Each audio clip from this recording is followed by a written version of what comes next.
वज़ीर-ए-आज़म के खिलाफ तहरीक-ए-दम-ए-एतमाद पर बहस। कौमी असम्बली का इजलास आज फिर होगा। MQM के खुदा हाफिज कहने के बाद ऐवान में इमरान खान की अददी बरतरी खत्म, अक्सरियत खो बैठे। मुत्तहिदा अपोजिशन के हामियों की तादाद 177 हो गई।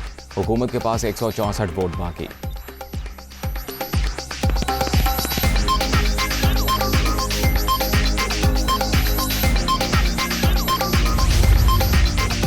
मुत्तहिदा अपोजिशन का बड़ा सरप्राइज, हुकूमती इत्तेहाद पारा पारा। MQM तहरीक इंसाफ का साथ छोड़ गई। राबता कमेटी और पीपल्स पार्टी की CEC की तौसीक के बाद रहनुमाओं की प्रेस कॉन्फ्रेंस, मुआहिदे पर दस्तखत। इमरान खान ऐवान में अददी अक्सरियत खो चुके। शहबाज शरीफ, फजलुर रहमान और बिलावल भुट्टो का वज़ीर-ए-आज़म से इस्तीफे का मुतालबा।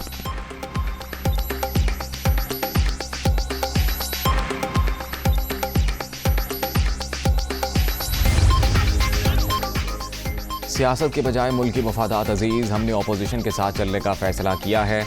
मुआहिदे और मुतालबे अवाम के लिए हैं। आज तारीखी मौका। कौमी क़यादत इम्तिहान से गुजर रही है। इख्तलाफात को दुश्मनी ना समझा जाए। खालिद मकबूल सिद्दीकी की प्रेस कॉन्फ्रेंस।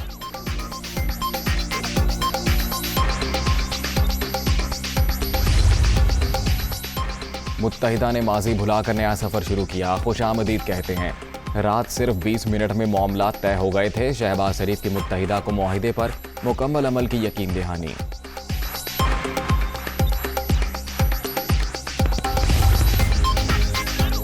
MQM का ऐलान तारीखी। पीपल्स पार्टी और मुत्तहिदा की वर्किंग रिलेशनशिप का अदम एतमाद से कोई ताल्लुक नहीं। मुल्क की तरक्की के लिए मिलकर चलेंगे। शहबाज शरीफ जल्द मुल्क के वज़ीर-ए-आज़म होंगे। बिलावल भुट्टो की प्रेस कॉन्फ्रेंस।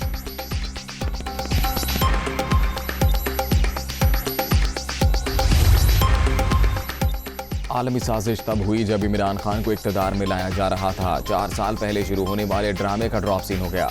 आज झूठ की सियासत खत्म हो रही है। सब कुछ इनके हाथ से निकल चुका है। मौलाना फजलुर रहमान की तनकीद।